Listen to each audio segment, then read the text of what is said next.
Assalamualaikum warahmatullahi wabarakatuh. Perkenalkan, nama saya Anggun Safitri, NPM 17111000010. Di sini saya akan menjelaskan mengenai IPS di SD atau MI.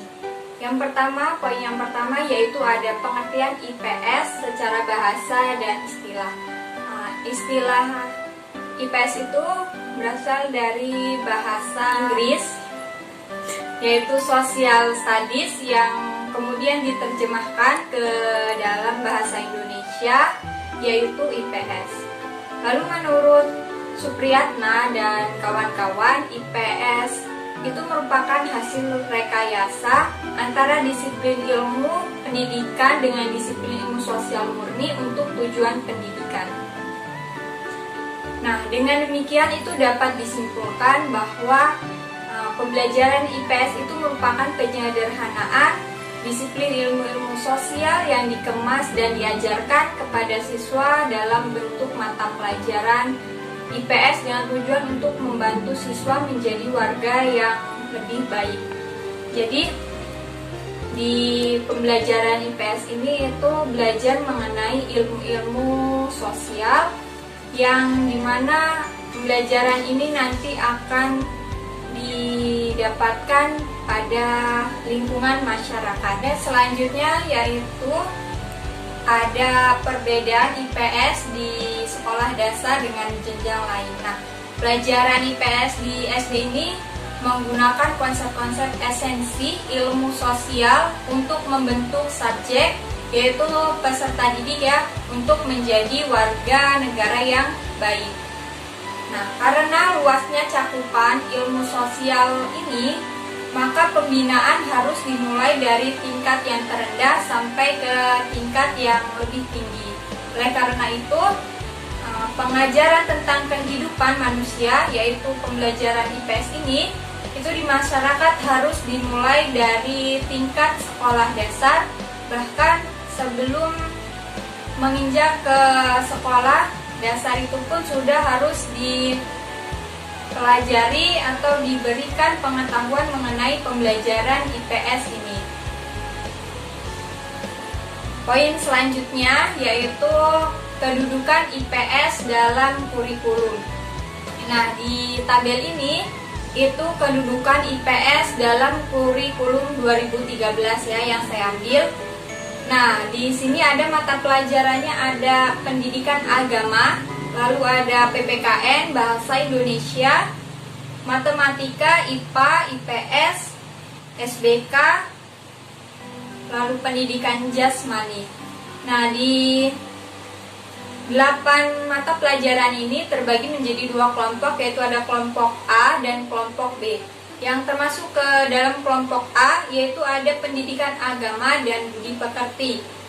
Di sini terdapat alokasi waktu belajarnya, di mana mata pelajaran pendidikan ini di kelas 1 alokasinya itu 4 jam per minggunya, lalu di kelas 2 itu 4 jam juga per minggunya, kelas 3 4 jam per minggunya, kelas 5 4 jam per minggunya, dan kelas 6 juga per minggunya itu 4 jam.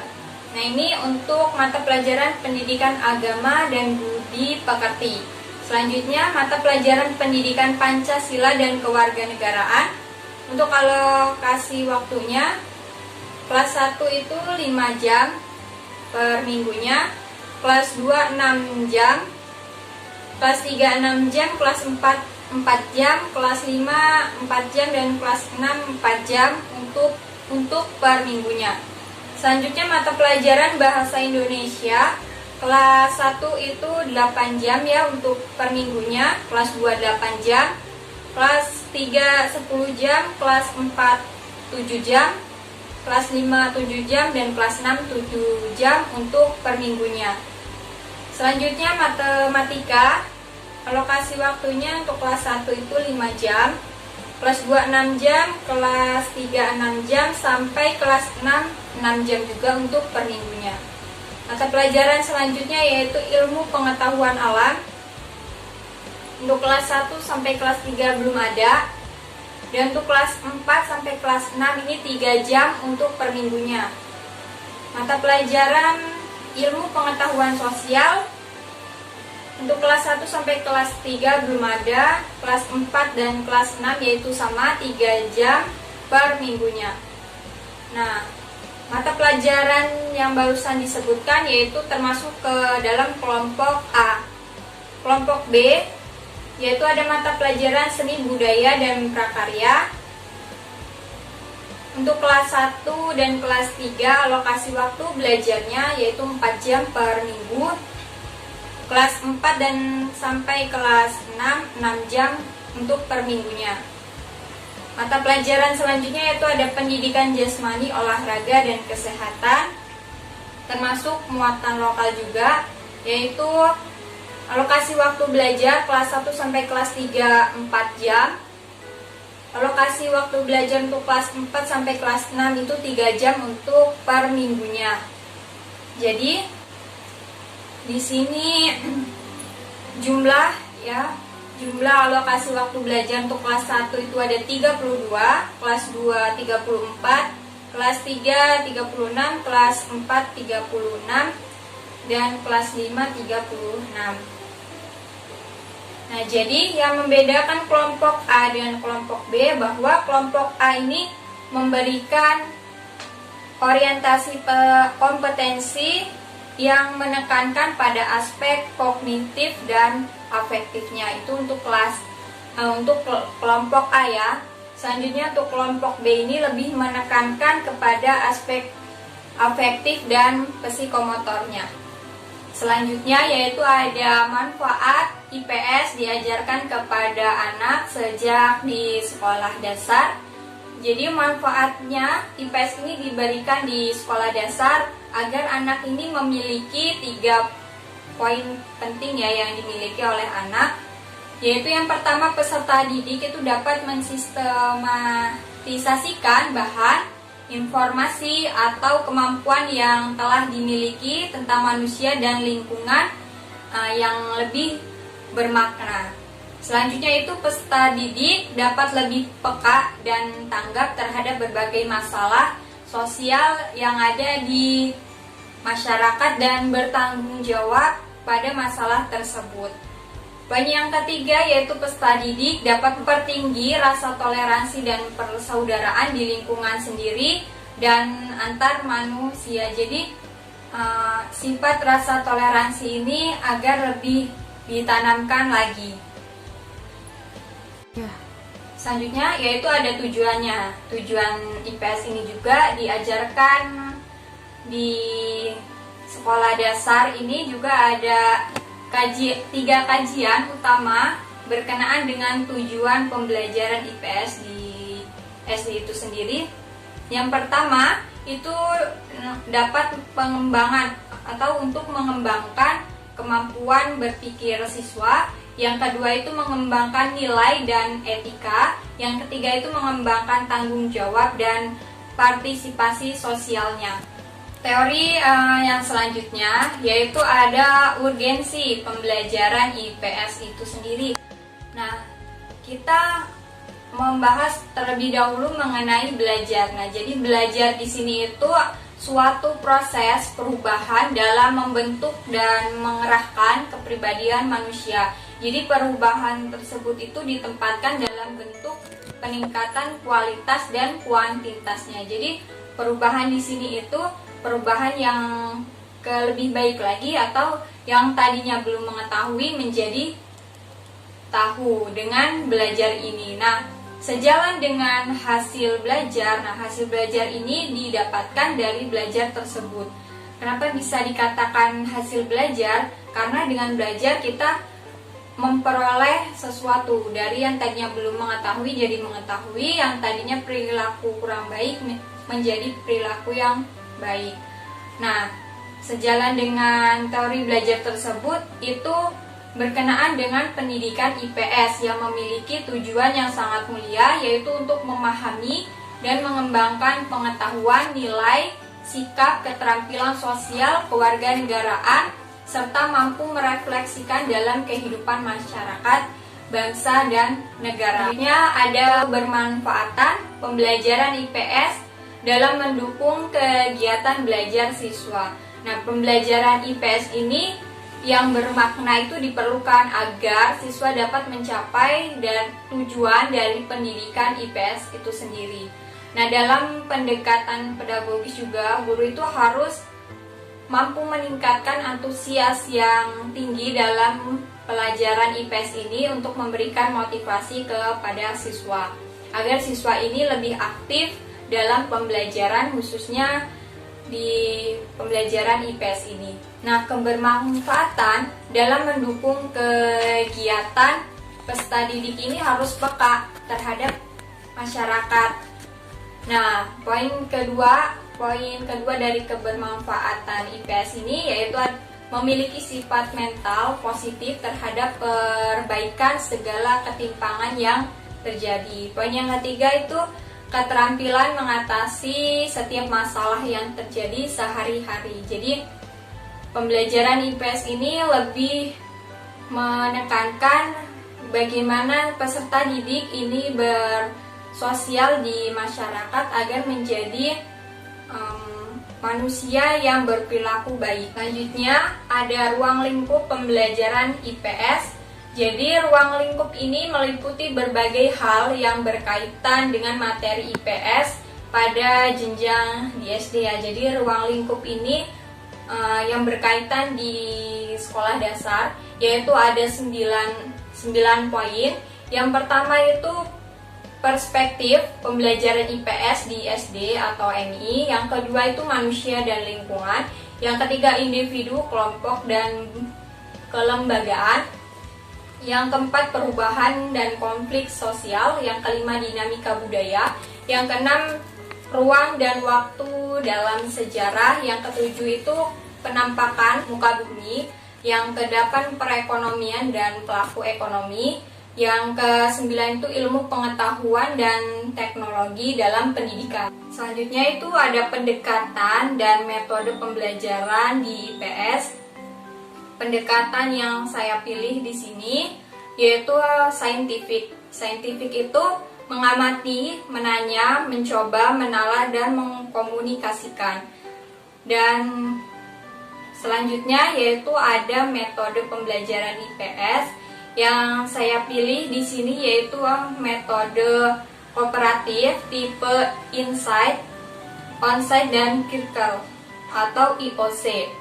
Nah, metode ini yaitu merupakan bentuk pembelajaran yang terdiri dari kelompok kecil, di mana anggotanya ini harus bertanggung jawab untuk mencapai tujuan pembelajaran tersebut.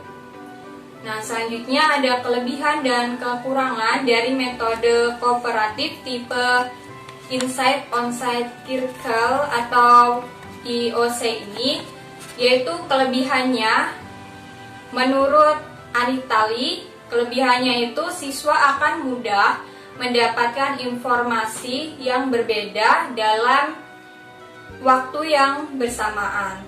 Nah, Anitali juga mengemukakan kelemahan atau kekurangan dari metode ini, yaitu membutuhkan waktu yang lama, membutuhkan ruang yang harus besar, lalu metode ini kadang disalahgunakan oleh siswa untuk bermain-main dan sulit juga untuk diterima oleh siswa.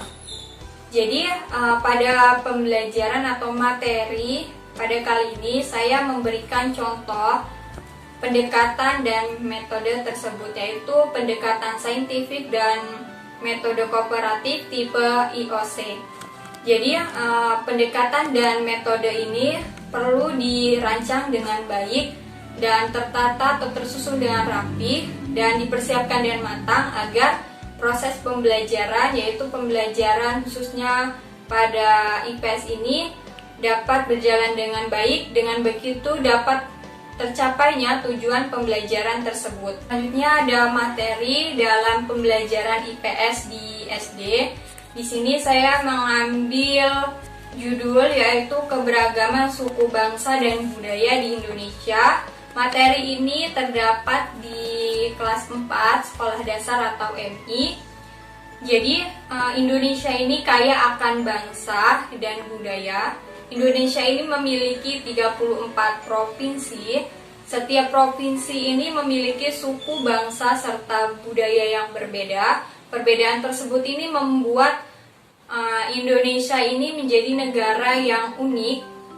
Lalu keragaman suku bangsa ini menghasilkan budaya yang beragam. Bentuk keragaman itu berupa pakaian adat, rumah adat, tarian adat, alat musik, senjata, serta makanan khas daerah. Jadi itu mempunyai ciri khas yang berbeda setiap suku bangsanya. Nah, bangsa Indonesia ini juga terdiri atas beberapa suku bangsa. Berbagai suku bangsa ini mendiami pulau di seluruh Indonesia, mulai dari Sabang sampai Merauke. Dan Indonesia ini memiliki 5 pulau yang besar, yaitu ada Sumatera, Jawa, Pulau Kalimantan, Sulawesi, dan Papua. Selanjutnya yaitu ada ciri-ciri dari keberagaman suku bangsa dan budaya, yaitu ciri yang pertama sifatnya itu sederhana. Ciri yang kedua itu adanya bangsa, seni, rumah, adat, pakaian, lalu atau juga ada senjata khas yang mencirikan suku bangsa tersebut. Ciri yang ketiga memiliki adat kebiasaan. Ciri yang keempat yaitu adanya unsur kepercayaan. Nah, di sini saya menyiapkan media pembelajaran yang dapat digunakan untuk penjelasan atau pembelajaran pada materi keragaman budaya di Indonesia ini. Itu saya menyiapkan media yang bernama Pop-up. Nah, di sini itu yang berjudul materinya mengenai keragaman suku bangsa di sekitarku ya, yang terdapat di kelas 4 SD. Nah, jadi di sini ini isinya yaitu berbagai keragaman suku bangsa di Indonesia. Di sini saya mengambil 6 suku bangsa sebagai contoh. Yang pertama ada suku bangsa Betawi. Asal daerahnya dari DKI Jakarta. Nah, jadi di sini ada ciri khas dari suku Betawi, yaitu rumahnya yang bernama kebayan. Jadi seperti ini gambar rumahnya. Lalu ada ini alat senjatanya yaitu golok. Ada makanan khasnya yang bernama kerak telur seperti ini. Lalu ada tariannya yaitu tari yapong, dan musiknya yaitu trompet. Oke, kita beralih ke suku bangsa selanjutnya, yaitu ada suku Sunda yang berasal dari daerah Jawa Barat. Ada rumahnya yang menjadi ciri khas dari suku Sunda ini yang bernama Rumah Kasepuhan Cirebon. Lalu ada alat senjatanya ini bernama kujang, lalu makanan khasnya karedok. Tarinya yang bernama tari merak seperti ini ya.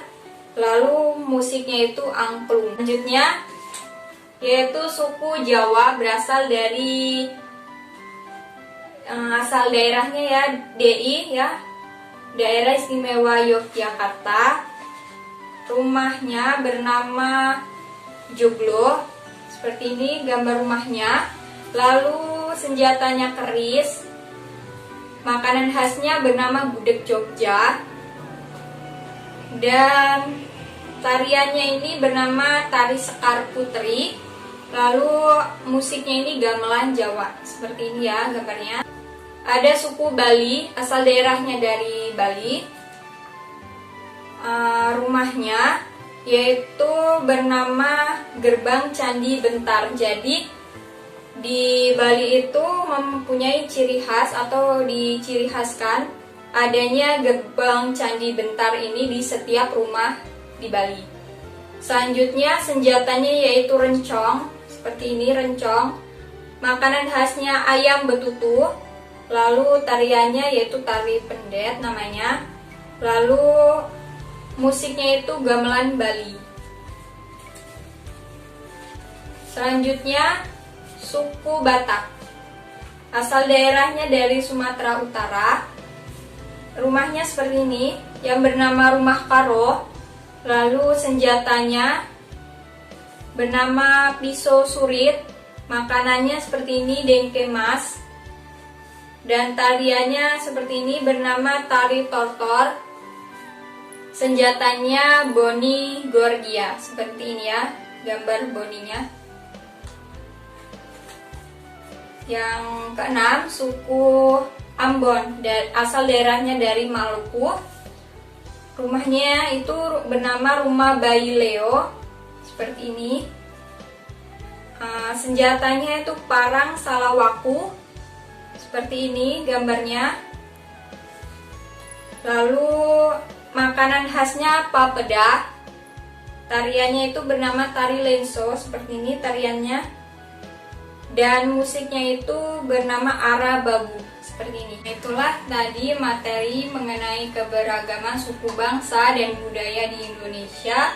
Dan media pop-up book tadi itu dapat menjadi referensi untuk guru untuk dalam penunjang pembelajaran, baik itu di pembelajaran IPS ataupun di mata pelajaran lainnya.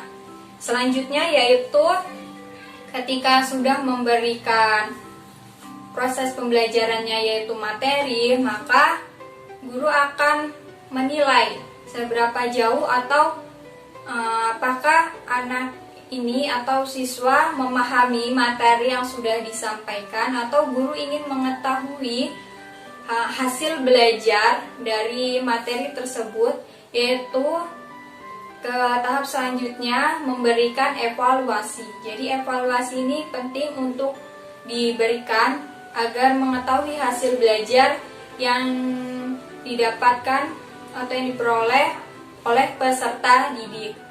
Di sini saya menyiapkan alat evaluasinya.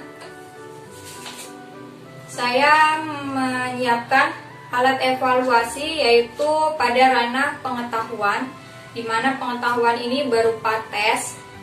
Jadi di sini saya menyiapkan lembar kerja peserta didik ya, atau LKPD. Tesnya di sini sifatnya tertulis individu. Yang saya siapkan di sini ada 3 butir soal. Saya bacakan. Butir soal pertama yaitu apa yang kamu ketahui mengenai keragaman suku bangsa dan budaya di Indonesia. Poin yang kedua, sebutkan ciri-ciri keberagaman suku bangsa dan budaya. Soal nomor 3 yaitu sebutkan berbagai ciri khas minimal 6 suku bangsa dan budaya di Provinsi Indonesia. Jadi dalam evaluasi yang berupa pertanyaan soal ini sudah ada jawabannya pada materi yang sudah dibahas oleh guru sebelumnya. Selanjutnya, guru pun harus mempunyai pegangan instrumen atau kisi-kisi dari soal tersebut untuk panduan dalam penilaian. Di sini saya berikan contoh instrumennya seperti ini. Saya buat tabel agar mudah dibaca dan dipahami. Saya bacakan isi instrumennya, yaitu kisi-kisi dan kriteria rubik penilaian. Poin yang pertama, ada teknik penilaian, yaitu tes tertulis individu. Lalu poin kedua, bentuk instrumennya itu soal uraian. Nah, di sini ada indikator. Di materi tadi itu terdapat 3 indikator. Yang pertama, mengidentifikasi keberagaman suku bangsa dan budaya, di mana indikator ini terdapat jumlah butir soalnya ada 1 di soal yang tadi menjadi alat evaluasi tadi. Dan indikator pertama ini terdapat di soal nomor 1. Indikator kedua yaitu menyebutkan ciri-ciri keberagaman suku bangsa dan budaya. Jumlah butir soalnya juga ada 1 dan terdapat di butir nomor soal 2. Selanjutnya yaitu menyebutkan berbagai ciri khas dari 6 suku bangsa dan budaya di Provinsi Indonesia. Jumlah butir soalnya ada 1 dan terdapat di nomor soal 3. Nah, jadi selanjutnya ada kriteria Rubik. Nah, Rubik ini jawabannya nomor 1 itu dari indikator mengidentifikasi keberagaman suku bangsa dan budaya, di mana tadi suruh mengemukakan apa yang diketahui peserta didik. Maka yang seperti tadi yang ada di materi tadi ya, yaitu mengenai Indonesia kaya akan suku bangsa dan budaya, di mana Indonesia ini memiliki 34 provinsi. Nah, ketika siswa menyebutkan atau mengemukakan seperti yang sudah dijelaskan dengan baik dan benar, maka mendapatkan skor maksimal yaitu 3. Nah, dari indikator menyebutkan ciri-ciri keberagaman suku bangsa dan budaya.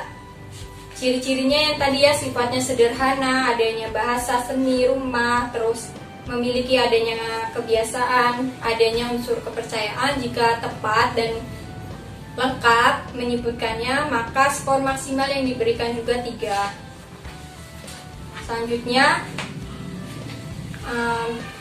indikator bentuk keragaman suku bangsa dan budaya di provinsi yang ada di Indonesia.